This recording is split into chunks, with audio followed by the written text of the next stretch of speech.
Ассалаумалейкум достар. Ассалаумалейкум қырғыз елім. Bir мәселені жақшылап ұғып алыңыздар. Қолдан келишинче бөлүшүп коюңуздар. Кейбір бір туғандар түшүнбөй жатыптыр ушул маселени. Мисал үчүн кечке эле суроо бере берет да. Админ Алмаз байке, эмне эле орустарга сайлап атасыңар? Эмне Орусиядан башка иш калбай калдыбы? Эмне үчүн батышты жамандабайсыңар? Міне түрктерге сатылып кеттіңер, дегендей мындай деп әрқайсы нерсени айткандар бар. Ошолордун арасында Туранды колдойм, түрк биримдигин колдойм. Бирок Орусия бизге дос. Орусияны колдойм. Батышты жаман көрөм. Путин жок болсо, биз жок болуп кетебиз деген бир туугандарга бир аз түшүндүрүп кетейин дедим. Биринчиден Туран маселеси бул абдан чоң саясат бир туугандар. Биз бүгүнкү кылып жаткан нерсе түшүндүрмө катары эле, биринчи кадамы катары эле кыргыз элинин арасында түшүндүрмө катары эле болуп атат бир туугандар. Эгерде биз бүгүнкү күнү мисал үчүн түрк элдери биригебиз десек, мейли бирикти, 7 мамлекет бирикти, анан калган түрк элдери эмне кылат? Означы бизди карап отурабы, суктанып коюп, же ыйлап отурабы, же каргап отурабы, бизди унутуп койдуңар деп. Эмне үчүн Кытай каршы? Кытайдын курамында Кытайдын 35% территориясын тараган уйгур автономиясы бар. Кыргыз автономиясы бар. Кыргыздын жери бар, уйгурдун жери бар ал жерде. Биздин мусулман бир туугандардын жери деп коюлган. Ошондой эле ал жакта көп казактар жашайт, өзбектер жашайт. Экинчиси болсо бул Иран. Ирандын территориясында азыркы күнү мына бөлүнөбүз деп түштүк Азербайжан деп чыгып атат. Ирандын территориясы бир туугандар. Эгерде бир жерде түштүк Азербайжан деп жазсам, кээбилер бул Азербайжандын территориясын, Азербайжандын түштүгү экен деп ойлоп атат да. Жок, бул Ирандын территориясындагы, бүгүнкү Ирандын территориясындагы түштүк Азербайжан деп автономия кылып бөлүнөбүз деп жаткан биздин түрк бир туугандар. Алардан тышкары ал жакта көчмөн түрк элдери жашайт, көп деген бир туугандар.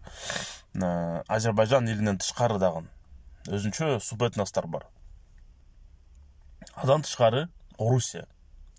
Эмне үчүн Орусия? Орусия эмне үчүн каршы? Мисал үчүн Сергей Шойгу интервью берип жатканда журналист сурап атат. Ушул Туран маселесине кандай көз карашыңыз бар? Түрк элдери биригебиз деп жатат десе, биз ойлонбой туруп берген суроосун,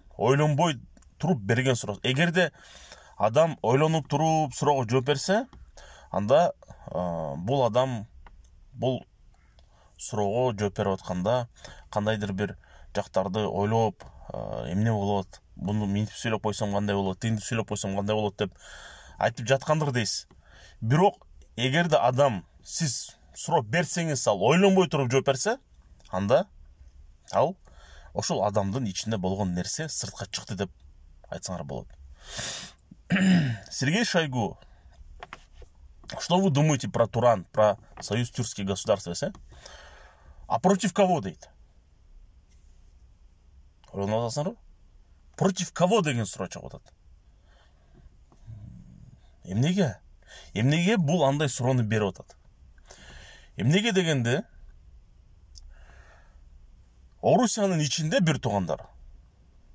Хакастар бар, Кумыктар бар, Кабардино-Балкария бар, Татарстан бар, Башкортостан бар, жана башка будан азыраак кичинерээк болгон түрк элдери бар. Түрк элдеринен тышкары финно-угор элдери бар. Алар деле өз убагында Туранга кирген.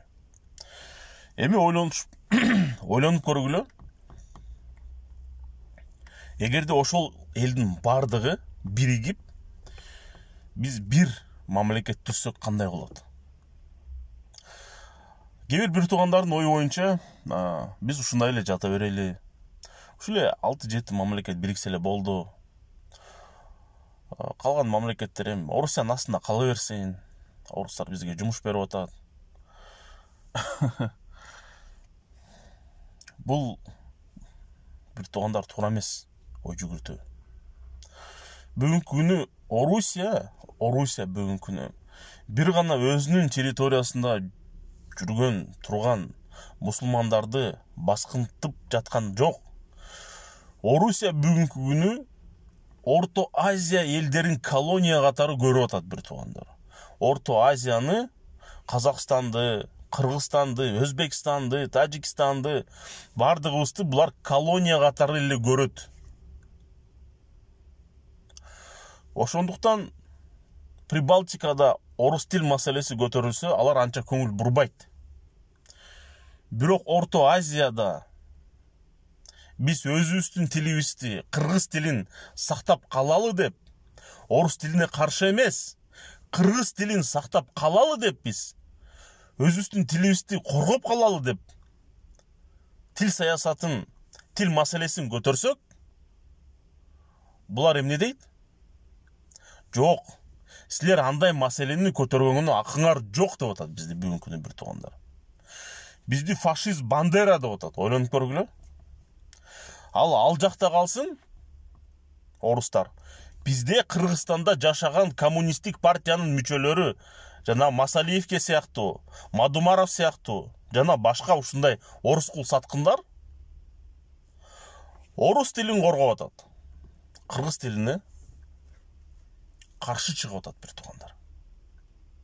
Жакшылап ошолордун айткан сөздөрүн, кылган иштерин анализ кылып көрсөңөр, ким кимге иштейт, ким кимдин кулу экени билинип калат. Ким Кыргызстан үчүн күйүп атат, ким болсо башка мамлекет үчүн иштеп атат. Эгерде биз бүгүнкү күнү бир туугандар Кыргызстандын эгемендүүлүгүн сактап калбасак, өз тилибизди сактап калбасак, өз тилибиз үчүн күрөшпөсөк, эртең Кыргызстан эгемендүүлүгүн жоготуп калыш мүмкүн, Кудай сактасын адан. Кээ бирлер ойлоп атат, ушундай эле болуп жата берсин. Мен саясатка кийлигишпейм. Мен маданият маселесин эле көтөрөм. Мен тил маселесин эле көтөрөм. Андай эмес бир туугандар. Тилиң да, маданиятың да, кыргыздын тили да, кыргыздын маданияты да бүгүнкү күнү саясат болуп кеткен. Сен кайсы жерде өзүңдүн тилиңди коргойм десең, ал жакта чоң саясат чыгат. Сен өзүңдүн маданиятыңды коргойм десең, ал жакта чоң саясат чыгат. Эмне дегенде, сени Орусия мамлекети колония катары көрөт. Колония катары көрөт. Баскынтайт, кысымга алат. Кече күнү биз балдар менен чогулганда бир журналист, казакстандык журналист айым боюнча айтып берип атышат. Түрк элдери жөнүндө маданият эч кандай саясаты жок. Түрк элдери жөнүндө туркиялык оператор, туркиялык бир туугандар менен чогуу Орусияга барып, тасма тартканы, ошол жерде жашаган түрк элдери жөнүндө тасма тартканы болса, бир жумага түрмөгө отургузуп салган бир туугандар. Саясат жок, маданият. Маданият маселеси. Бир жумага түрмөгө отургузуп салган дейт. Түркия элчилиги ал жака келигишип, өзүнүн жарандарын түрмөдөн чыгармакчы. Жөн эле. Алар эмне бирөөнү террорлук уюм түзүп атабы? Бирөөнү өлтүргөнү бар атабы? Жок. Алар бир гана түрк элдерин өзүңөрдүн тилиңерди сактап калгыла. Силердин маданиятыңар абдан зор. Кетилген маданиятты сактайлы түрк элдер. Тилибизди сактайлы, унутпагыла тилиңерди. Маданиятыңарды унутпагыла, силер кимсиңер. Ата тегиңер ким экенин унутпагыла десе, бүгүнкү күнү Орусия алып барып туруп түрмөгө тыгып койгон. Эмне үчүн айтып атат? Эмне дегенде, сенин тилиңди өлтүргөндө, сенин маданиятыңды өлтүргөндө, булар эмне кылат? Сени ассимиляция кылат. Бүгүнкү күндөгү Орусиядағы қанша деген финно-угор елдері бүгінгі күні өздерін орус деп жазып қойған. Республика Мари Эл деген бар. Мари Эли жашайды ошол жерде. Бирок паспортун окусаң, паспортунда орус деп турат. Чындастарбы? Андай улуттар көп ал жерде. Бардыгы орус деп жазылып калган бир туугандар.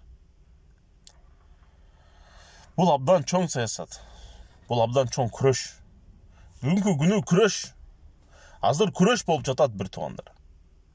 Биз эгемендүүлүк үчүн күрөшүп атабыз. Өзүбүздүн тарыхыбыз үчүн күрөшүп атабыз. 21 кылымда бир гана курал менен күрөшпөйт экен. 21 кылымда